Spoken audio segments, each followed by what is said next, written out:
ស្វែងរកមិត្តបែកគ្នាតាំងពីកុមារជួបសង្សារនៅក្នុងបន្ទប់តែមួយឆ្ងល់សែនឆ្ងល់លួចសួរទាំងចិត្តរំជួយមិត្តខ្ញុំថាឯងកុំព្រួយ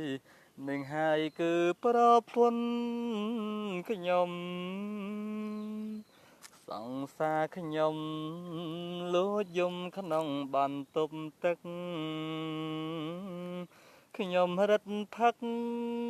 ហូរចិត្តអាណិតមាសមុំមនុស្សធ្លាប់ស្នេហ៍បែរជាប្រពន្ធមិត្តខ្ញុំមិត្តអើយធ្លាប់មានគុណធំមុំអើយស្នេហ៍ពេញបេះដូងសង្សារបងអើយមិនដេចឡើយលះបងធ្វើអ្វីទាំងខ្លួនមានប្តីហេតុអ្វីព្រមស្ម័គ្រស្នេហ៍ស្នងកំហុងសែនធំធ្លាក់ចំគេជាមិត្តបងត្រីកោនស្នេហ៍មិនធ្លាប់បងមិនដាច់ចងកម្មខ្ញុំម្លេះណាសង្សារខ្ញុំគឺជាប្រពន្ធមិត្តភក្តិខំប្រឹងលាក់រឿងរ៉ាវចំណងស្នេហា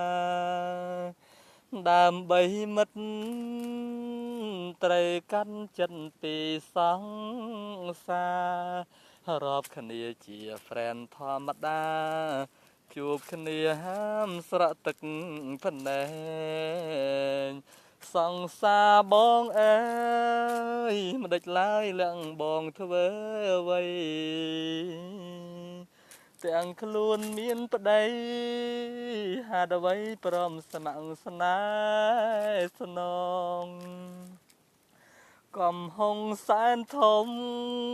ធ្លាក់ចំគេជាមិត្តបងត្រីកោនស្នេហ៍មិនធ្លាប់ប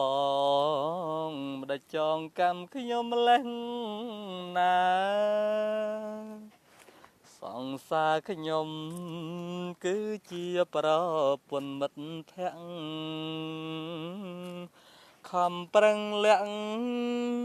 រឿងរ៉ាវចំណងស្នេហាដើម្បីមិត្ត